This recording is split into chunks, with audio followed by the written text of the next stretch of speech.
I'm taking November as a very successful reading month even though I only read 2 books. They were probably 2 of my most favorites of this year.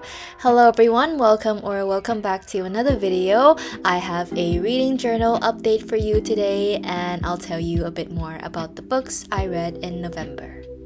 After my quite disastrous month of reading in October, I feel like the books I picked up this past month was just what I needed. So what did I read in November? First up, we have probably my most anticipated read of this year, the works of C.G. Drew's Hazelthorn, which we are making a spread for right now on this left side. For this page, I printed out the official Hazelthorn estate artwork and a couple of other things and combining that with some black paper and my coffee stained paper. As always, any artwork I use will be linked in the description and all the credits for the artists as well.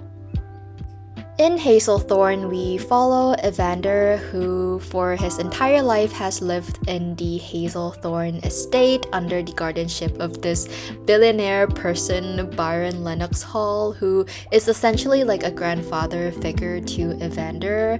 Evander gets introduced to us as being quite sickly and fragile as a result of something that happened 7 years prior. So 7 years ago, Laurie, who is Byron's actual grandson, tried to kill Evander down in the gardens surrounding the estate. Don't worry, none of this is a spoiler. We pretty much learn all of this in like the first page, and because of that, Evander was told to never go into the garden ever again. He can never leave the Hazelthorn estate, and he can never be left alone with Laurie ever again. Our story quickly escalates because our billionaire grandfather dies, leaving Evander to inherit Hazelthorn, and Evander is just trying to navigate the mystery surrounding Byron's death. Everything is creepy, the estate, the garden is creepy, everyone is untrustworthy, and maybe Laurie is the only person Evander can trust in all of this chaos. There's something about C.G. Drew's writing that just fits perfectly inside a part of my brain. Their writing style is definitely not for everyone. Some people may find the writing strange or repetitive at times, but I think it does really well at portraying how the human mind fixates on things or spirals out of control. The themes that are present across many of C.G. Drew's books are things like body horror, luscious, creepy forests that seems pretty much alive and feral, and it's a huge discussion on mental health and mental disorders and being different. So it's not for everyone, but when it hits, it really hits. So if that sounded like something you'll be interested in, give C.G. Drew's a try. They are definitely like now one of my top favorite authors, and I'm so glad I discovered their books this year.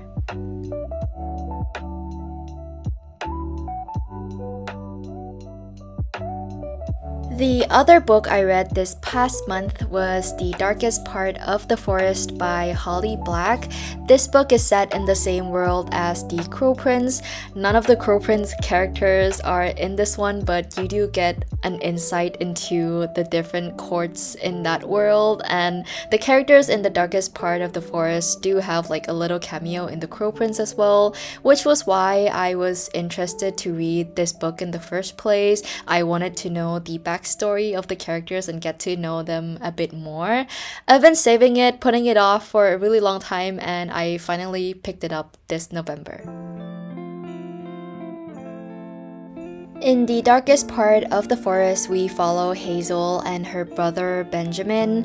They live in this town called Fairfold, and in this town it is known that fairies and the folk are very real, and in the forest of this town there's a glass coffin, and inside lies a horned boy who has been sleeping in that coffin for as long as everyone remembers.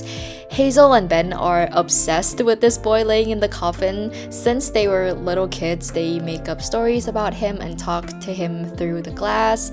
The problem in our story comes when one day the horn boy who never wakes up goes missing and the coffin is shattered to pieces and chaos breaks loose in town. And it was just so fun. I had a really good time reading this book. There might be a love story or two sprinkled in there as well. And what I find kind of uncomfortable about Holly Black and why I think I love her book so much is that she is not afraid to write about the awkward and almost embarrassing side about being human, and especially about growing up and transitioning between different stages of your life. And she just writes fairies so well.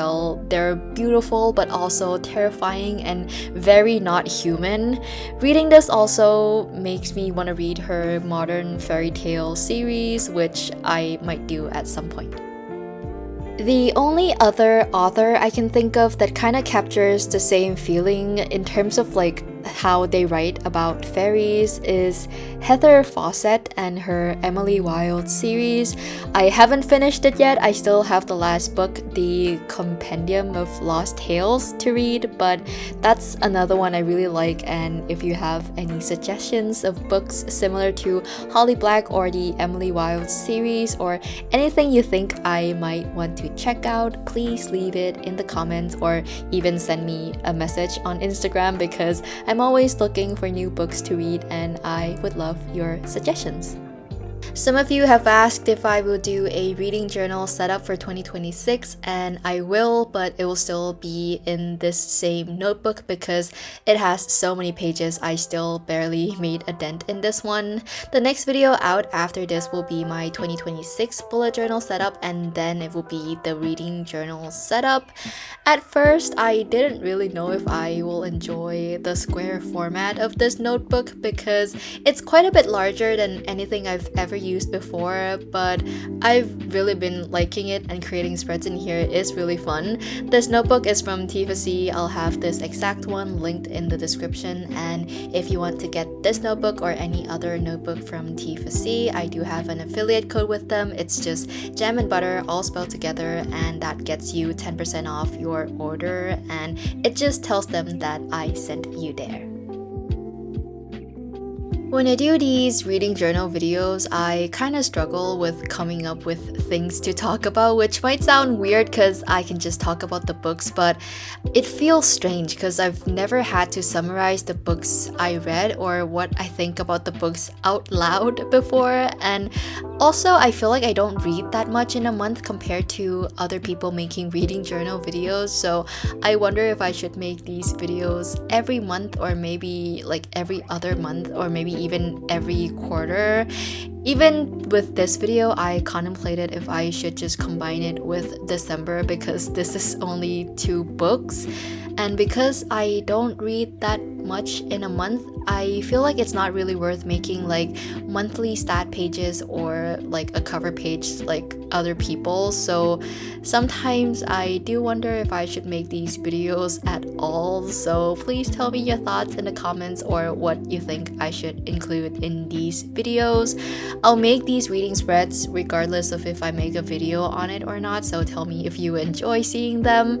I think for now I will continue making reading journal videos every month and see how it goes, but I think next year I also want to include more fun spreads like a summer TBR or a fall TBR or something similar, just to change things up a bit every few months or so. I'm also updating my reading tracker here, and I think that will conclude this month's short and sweet reading journal update. Thank you so much for spending your time with me today. My Patreon, discount code, social media accounts is all in the description as always. Have a wonderful day or night wherever you are. Bye!